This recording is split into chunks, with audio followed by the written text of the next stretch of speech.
के माँ बाप ने डांटा, लेकिन उसका कोई असर उस पर होता ही नहीं था, जिस कारण से उसके दांत पीले पीले हो जाते हैं।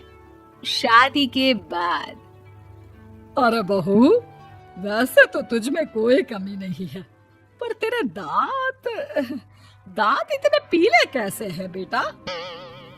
कैसे मतलब? कोई सर्जरी थोड़ी ना कराई है। वो तो क्या नाम, मैं ब्रश नहीं करती थी तो पीले हो गए। अब क्या करूं? आप कहें तो लाल करवा लूं या फिर काले? यार ये क्या है, क्यों माँ से लड़ रही हो? लड़ रही हूँ? अरे मैं लड़ रही हूँ या ये बोल रही है कि दांत पीले हैं, पीले। अरे तपस्या थोड़ी ना की है इन्हें पीले करने के लिए। बकायदा ब्रश नहीं किया है 20 साल तक, तब जाकर। छी, कैसी बात कर रही हो? ये उस वक्त तो पीले नहीं थे जब हम लोग तुम्हें देखने आए थे। अरे तब साफ करवा लिया होगा डेंटिस्ट के पास जाकर। अब देखो कैसे पीले पीले लग रहे हैं। रंजना सास की तरफ गुस्से से देखती है। फिर शुरू हो गई पीले पीले पीले। अरे पीले तो तब भी थे जब मेरे हाथ का रसगुल्ला उड़ा उड़ा कर खा रही थी और बोल रही थी, लड़की नहीं गुणों का खजाना दे रहे भाई साहब आप। खैर, अब वो लोग करते भी तो क्या करते, पीले दांत वाली बहू पल्ले पड़ी थी तो झेलना तो था ही। एक दिन कीर्तन में रंजना गाना गा रही थी। अरे कमला बहन, माँ का द्वार है, यहाँ तो सब शुद्ध होकर आते हैं, फिर अपनी बहू को ब्रश भी नहीं करवाती तुम। दूर से पीले पीले दांत भक्ति में बाधा उत्पन्न कर रहे हैं। अरे कोई 2 साल के बच्चे थोड़ी ना लेकर आई हूँ मैं बहू बनाकर। अच्छी खासी लड़की है, अरे कैसे करवाऊं ब्रश? ये तो उसे खुद करना चाहिए ना। अब माँ बाप तो इसके जैसे तैसे निपटा दिए, ये नहीं सोचा कि सास कैसे संभालेगी। सास बहू को लेकर घर आ जाती है, लेकिन सोच लेती है कि अब इसे लेकर कहीं नहीं जाएगी। अगले रोज बहू कहती है, अरे क्या हो गया, मंदिर नहीं जाना क्या? कीर्तन का वक्त हो रहा है। मेरी मधुर वाणी से कान्हा जी जागते हैं और सोते हैं। आप तो जानती है ना उनकी भक्ति में कितना मन लगता है मेरा। वो क्या है ना, तबीयत ठीक नहीं लग रही है मेरी, आराम करूंगी मैं। तबीयत ठीक नहीं लग रही? अभी तो मिथुन के गाने पर नाच रही थी आप, और अब बोल रही है कि तबीयत ठीक नहीं लग रही।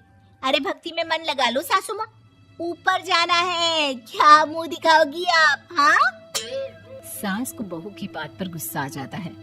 मैं क्या मुंह दिखाऊंगी, इसकी चिंता तो ना कर, समझी? अपने मुंह की चिंता कर, जो ये पीले पीले दांत लेकर हर जगह पहुंच जाती है। पता है लोग कितना मजाक बनाते हैं। ना जी ना, मैं नहीं जाना कहीं तेरे साथ। तो ये बात है। कोई ना, मत जाओ, मैं अपने कमरे में ही बैठकर भक्ति कर लूंगी। ऊपर वाला दांत थोड़ी ना देखता है, मन देखता है, भावना देखता है। और अरे बस बस, तू सब कुछ दिखा, बस ये सफेद चमकदार दांत ना दिखाना किसी को, है? जा यहाँ से। बहू को सास की बात का कोई फर्क नहीं पड़ता, वो तो जैसी थी वैसी ही रह जाती है। सुबह नहाकर किचन में खाना बनाना, फिर खाना खाना, कीर्तन भजन करना और सो जाना। एक दिन, माँ जी मैं सहेली के घर जा रही हूँ, शाम को लेट आऊंगी। हाँ हाँ तो जाना, मैंने कौन सा तेरी आरती करनी है घर पर बैठकर।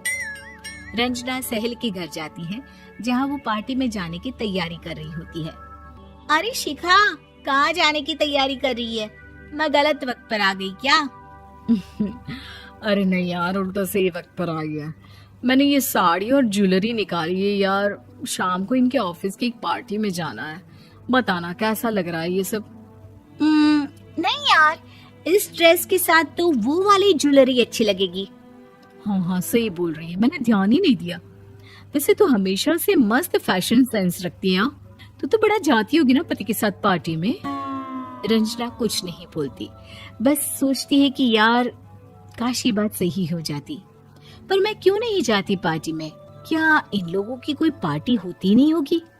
रंजना घर आती है और रात में पति से सवाल करती है, एक बात बताइए, आप मुझे किसी पार्टी में क्यों नहीं ले जाते? क्या आपके यहाँ ऑफिस में पार्टी नहीं होती?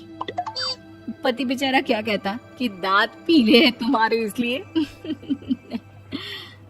अरे कोई पार्टी होती नहीं हम लोगों के ऑफिस में, तो कहाँ से लेकर जाऊं?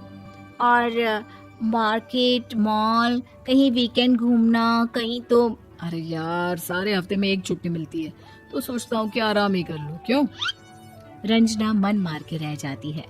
पहले कभी सास के साथ मंदिर जाया करती थी, लेकिन वो भी सास ने ले जाना बंद कर दिया। घर बैठी बैठी रंजना बोर हो जाती है। तभी उसे आइडिया आता है और वो मायके जाने का सोचती है। सासू माँ, 2 दिनों के लिए मम्मी के घर जा रही हूँ। अच्छा ठीक है, आराम से जा।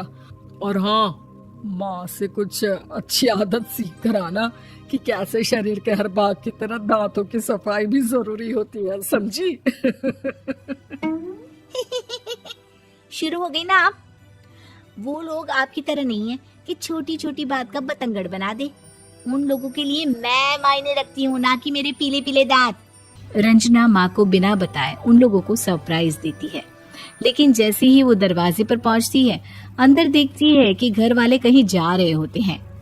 अब माँ, काश रंजना दीदी के दांतों वाली प्रॉब्लम नहीं होती तो वो भी हम लोगों के साथ चलती ना बुआ जी की बेटी की शादी में। हाँ बेटा, लेकिन अब उसे कौन समझाए कि उसको उसके पीले दांत नहीं दिखते, लेकिन उसके आसपास के लोगों को कितना एम्बैरेसिंग फील कराते हैं। मुझे तो कितनी बार उसके स्कूल की टीचर ने शिकायत की कि उसके साथ कोई लड़की बैठना भी नहीं चाहती, और ना ही कॉलेज में कोई उससे बात करना चाहता था। लेकिन पता नहीं क्यों उसे ये बात समझ में ही नहीं आती। कोई कमी नहीं है उस लड़की में, बस यही कि दांत पीले हैं। वो तो भला हो जीजा जी और उनकी माँ का, जो दीदी को जैसी है वैसे ही रखा हुआ है। रंजना को अपने घर वालों की बात सुनकर बहुत दुख होता है। वो सोचती है कि वो क्या करे, लेकिन फिर वो सीधा डेंटिस्ट के पास जाती है, अपने दांत चमकाती है और कसम खाती है कि वो रोज ब्रश करेगी। अरे क्या हो गया? तुम तो 2 दिनों के लिए गई थी ना। पर कोई ना, अच्छा है, चलो आ गई तो। रंजना सास के सामने आकर खड़ी हो जाती है और पूरी स्माइल करती है, उसके चमकदार दांतों को दिखाती हुई। हैं? चले मंदिर। माँ, मुझे माफ कर दीजिए, मैंने आप लोगों को बहुत एम्बैरेसिंग फील